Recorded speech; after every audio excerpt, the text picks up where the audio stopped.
मोहम्मद इकबाल शम्स 12 साल का काशिफ बहुत शरीर लड़का था। शरारत पर वो अक्सर वालिदैन और दादी से डांट खाता। इसकी बहन इलेज़े इससे 1 साल बड़ी थी। काशिफ की फूफी दूसरे शहर से अपने बच्चों शान और फ़ाइज़ा के साथ उनके घर आई हुई थीं। वो दोनों बहन भाई काशिफ और इलेज़े के हम उम्र थे। एक दिन बच्चों ने दादी से कहानी सुनाने की फरमाइश की तो वो राज़ी हो गईं। शान बोला, नानी, कोई भूत की कहानी मत सुनाइएगा, मुझे बड़ा खौफ आता है भूतों की कहानियों से। ये सुनना था कि काशिफ के कान खड़े हो गए। एक शरारती मुस्कुराहट इसके लबों पर और आंखों में एक चमक सी आ गई। इलेज़े इसे मानी ख़ेज़ नज़रों से देखने लगी। कहानी ख़त्म होने के बाद इलेज़े ने काशिफ से कहा, लगता है तुम शान को भूत बनकर डराओगे। जारी है, काशिफ मुंह पर उंगली रखते हुए बोला, आहिस्ता बोलो। सच, बड़ा मज़ा आएगा। रात को जब वो सो जाएगा तो नींद से भूत बनकर डराऊंगा। हालत देखने वाली होगी इसकी। रात हो चुकी थी। काशिफ और शान अलग कमरे में सो रहे थे। शान के सोने के बाद काशिफ उठा और चुपके से बाहर जाकर उसने भूत का गेटअप इख्तियार किया।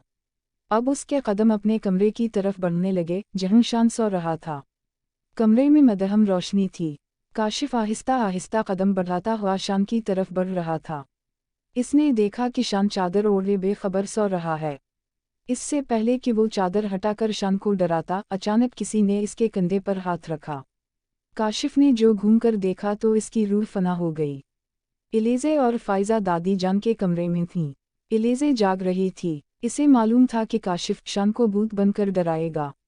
अभी थोड़ी ही देर हुई थी कि अचानक इलेज़े को काशिफ की चीख सुनाई दी।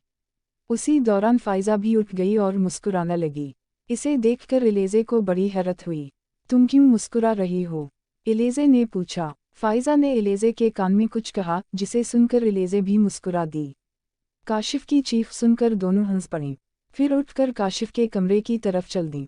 काशिफ अपने सामने भूत को देखकर थरथर कांप रहा था। अचानक कमरे की लाइट जली तो इलेज़े और फ़ाइज़ा ने देखा कि खिड़की में से काले रंग की कोई चीज़ नीचे गिरी है। वो दोनों कमरे में पहुंची तो काशिफ की हालत देखकर हंसने लगी। इन्हें हंसता देखकर काशिफ बोला, यह मेरी जान पर बनी है और तुम हंस रही हो।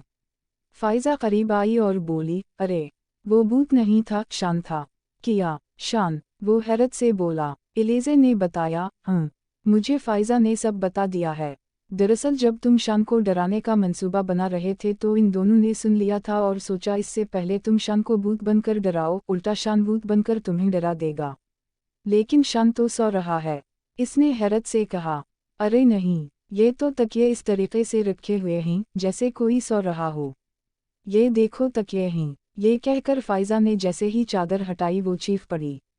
शान वहीं गहरी नींद सो रहा था। चीख की आवाज़ सुनकर दादी जान भी नींद से बेदार हो चुकी थीं। वो खुद से बोलीं, अरे ये बच्चे कहाँ हैं? चीख भी काशिफ के कमरे की तरफ से आई है, कुछ तो गड़बड़ है, जाकर देखती हूँ। ये कहकर इन्होंने अपनी तस्बीह उठाई और काशिफ के कमरे की तरफ चल पड़ी। अगर शान सो रहा है तो फिर वो कौन था जो फौरन ही गायब हो गया था? इलेज़े ने खौफज़दा होकर कहा। उसी दौरान शान भी आंखें मिलता हुआ खड़ा हो गया और पूछा, ये काशिफ भूत क्यों बना हुआ है? फ़ाइज़ा ने कहा, किस कदर बेखबर सोते हो भाई, इस कदर शोर में भी आंख नहीं खली। शान ने कहा, अरे, मुझे लगा कि ये शोर ख्वाब में हो रहा है। अब काशिफ की समझ में आया कि वो असली भूत ही था। उसी दौरान घर के बाकी लोग भी उठकर वहां पहुंच गए थे और इन्हें भी सारी सूरत हाल का इल्म हो गया। काशिफ के अब्बू ने कहा, कहो बरखुरदार, अब कोई शरारत करोगे? असली भूत तुम्हें शरारतों की सज़ा देने आया था, लेकिन इलेज़े और फ़ाइज़ा के आने से वो गायब हो गया। अब कोई शरारत ना करना। काशिफ अपने कानों को हाथ लगाकर बोला, मेरी तौबा है जो मैंने आइंदा कोई शरारत की हो। दादी बोलीं, हमारी बात तो तुम मानते नहीं।